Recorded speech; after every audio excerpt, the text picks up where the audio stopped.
Halo guys, welcome back to my channel. Dan pada video kali ini kita akan belajar nama-nama bulan dalam bahasa Korea dari Januari hingga Desember. Oke, nggak usah lama-lama, kita akan langsung mulai pelajarannya. Let's go. Dalam bahasa Korea, untuk menyebutkan bulan atau mon biasa kita kenal sebagai wol. Lalu untuk menyebutkan Januari sampai Desember tidak ada kosakata khusus untuk mengartikannya. Orang-orang Korea biasanya menyebutnya sebagai bulan 1, bulan 2, bulan 5, bulan 10, dan seterusnya. Orang Korea menggunakan angka Sino Korea sebagai penyebutan untuk bulan-bulan tersebut.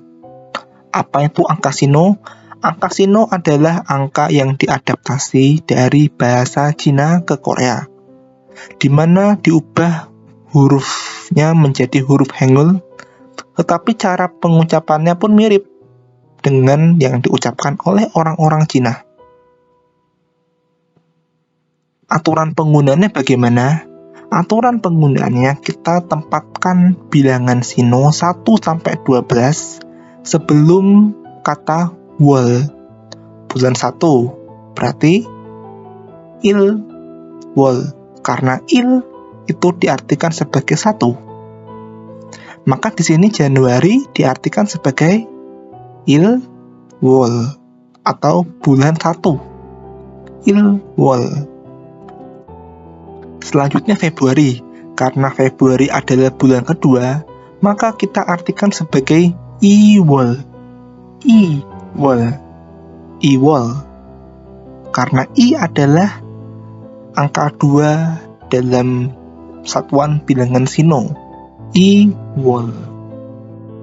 Nah, kalau bulan Maret adalah bulan ketiga, maka kita ucapkan bulan Maret sebagai Samwol. Karena Sam artinya 3 dalam bilangan Sino Korea.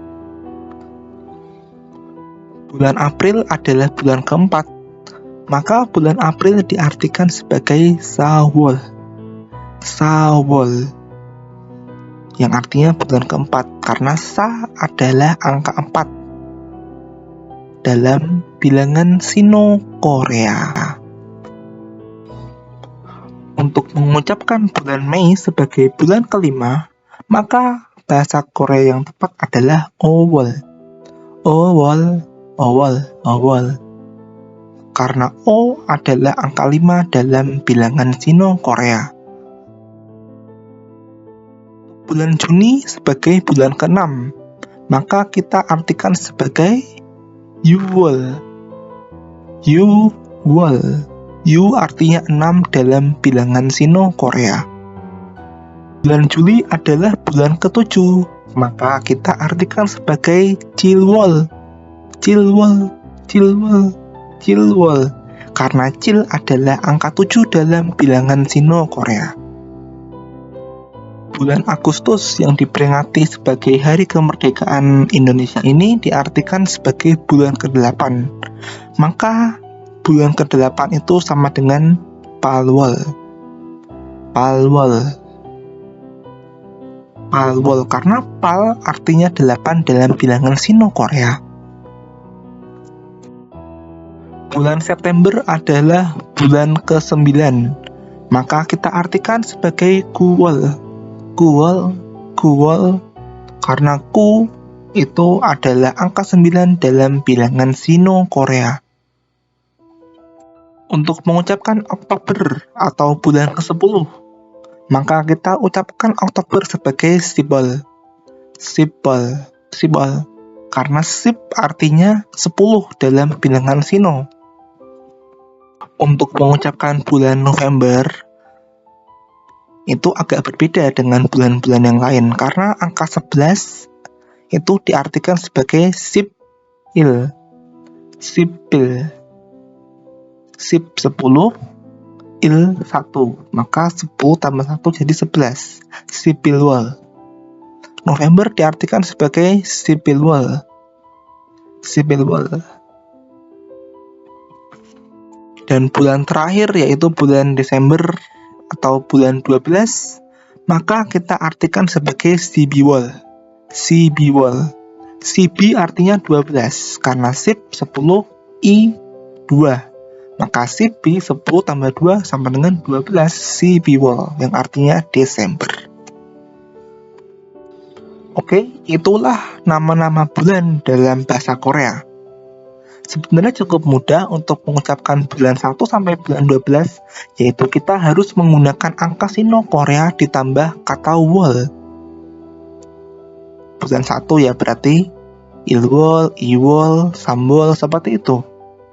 Nah, lalu sebelum kita beralih ke nama-nama hari, bagaimana cara menggunakan nama-nama bulan ini ke dalam kalimat? Nah, untuk menggunakan nama-nama bulan ini ke dalam kalimat, kita harus menggunakan partikel E. Partikel E. Kalau kalian lupa, partikel E itu diartikan sebagai di atau pada atau ke, menunjukkan waktu atau tempat. Partikel E pada konteks ini diletakkan setelah nama bulannya. Contohnya, pada bulan Januari, berarti kita menaruh partikel E setelah Ilwol. Ilwole. Ilwole, setelah Ilwol. Jika E diletakkan setelah nama bulan, maka E dapat diartikan sebagai pada bulan Januari, pada bulan November, seperti itu. Oke, contoh kalimatnya adalah sebagai berikut. Uli는 일본에 삼월에 갈거예요. Uli는 일본에 삼월에 갈거예요. Yang artinya adalah kita akan pergi ke Jepang pada bulan Maret. Contoh kalimat kedua adalah sebagai berikut. 말리오보로에 가고 싶어서 Jogja에 6월부터 8월까지 있어요. Yang artinya adalah, karena saya ingin pergi ke Malioboro, saya berada di Jogja dari bulan Juni sampai bulan Agustus. Oke teman-teman, dan itulah ke-12 bulan dalam bahasa Korea. Apabila kalian belum mengerti, kalian bisa tonton videonya berulang-ulang sampai kalian paham. Dan jangan lupa like, subscribe, dan share channel ini ke teman-teman kalian, supaya teman-teman kalian bisa belajar bersama. Sampai jumpa pada video selanjutnya, yaitu kita akan belajar nama-nama hari dalam seminggu dalam bahasa Korea. Terima kasih.